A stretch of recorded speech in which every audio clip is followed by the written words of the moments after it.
Hello everyone, it's me again. I don't have no special intro for this episode, but I am a little bit peeved. Um, yeah, but just to celebrate of being angry, considering how horrible this roar is for King Kong in the movie, and stock, let's talk about the 1976 remake of King Kong. I'll tell you about the plot, the characters, and all that, and I'll show you my opinions on the King Kong suit itself, which I doubt it's a suit. I think it looks like a suit. Anyways, let's get right into the film.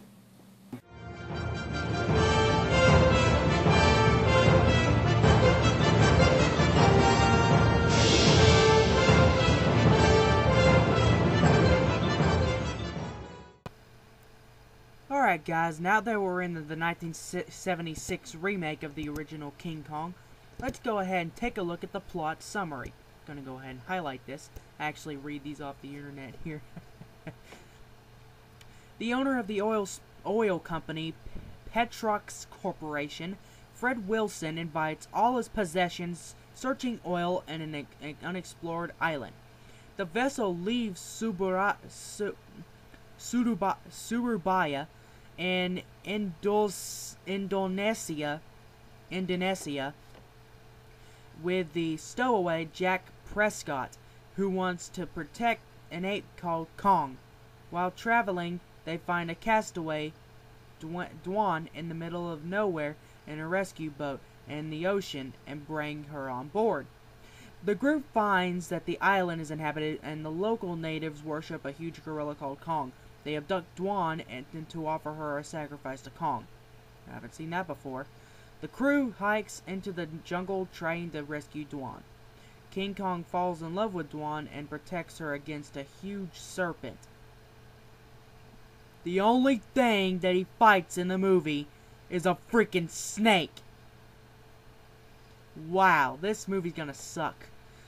When Fred finds that the oil on the island is not ready for exploitation, he decides to capture Kong and bring him to what did I just say? Capture Kong and bring him to New York for exhibition. In the middle of the show, King Kong escapes, bringing panic to the locals. Yeah, so pretty much it's similar to the original plot in the original King Kong. How many times have I said original? I have no freaking idea. But yeah. Yeah, the plot is very similar. And the fact that King Kong falls in love with the woman. And, of course, it's not Anne, it's Dwan. Of course, they probably didn't have the rights for the characters of the movie. So they decided to make up names. And actually, John Driscoll is Jack in the movie, and I don't get it because, like, in the original, he was known as John Driscoll, and whenever he was over at the King Kong 1933 movie, you know, over at the theater with Carl Denham, and Anne called him Jack. What? Seeing a little bit of time paradox here. Don't want to break it though. Anyways, yeah, that's the plot.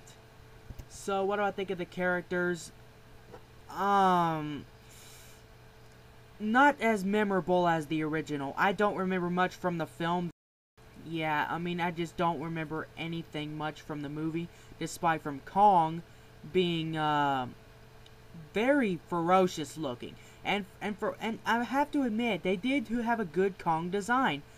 But I just prefer the Toho version because I grew up with that version. So, yeah, I think that out of all the Kongs, this is my third favorite Kong suit, next to the 1933 version and the Toho version, which is the first and second favorite. So, yeah.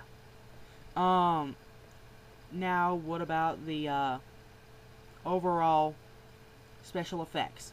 Special effects are great. Now, here's one thing that really peeved me off in the movie whenever I saw the ending. They did make it to where there was a sequel because he was in a coma and he wasn't dead. when he got killed by planes. Now, he doesn't climb the Empire State Building, no. He has to go for the World Trade Center. Yeah, that... What? In the original, he climbed the Empire State Building. And I just think that that's tall enough. But, no, he just climbs two smaller buildings that are, like, right close to each other, like Siamese twins or something. What were they thinking when they came up with this? I mean, I just don't get why that they would, put Kong on the World Trade Center instead of the Empire State Building. That's how we remember it. That's how we were supposed to see it.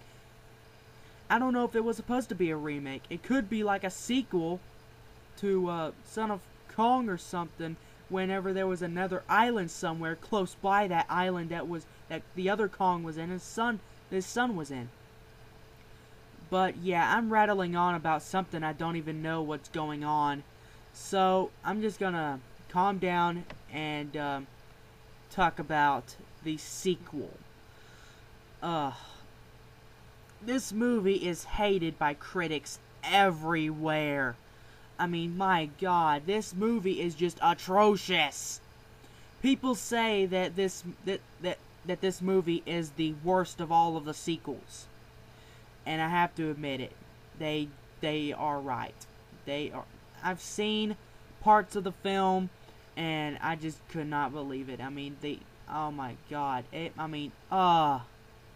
sucks. And it's like Son of Kong, but except with a female Kong. Who wants to see two gorillas dating? Well, maybe if it's like just, regular gorillas, but with gorillas with human personalities, not my cup of tea. I could really go for some right now. Calm my nerves. Anyways, guys, I hope you enjoyed this review. Next time we're going to be looking at the last of the franchise, 2005 remake. I'll see you guys later.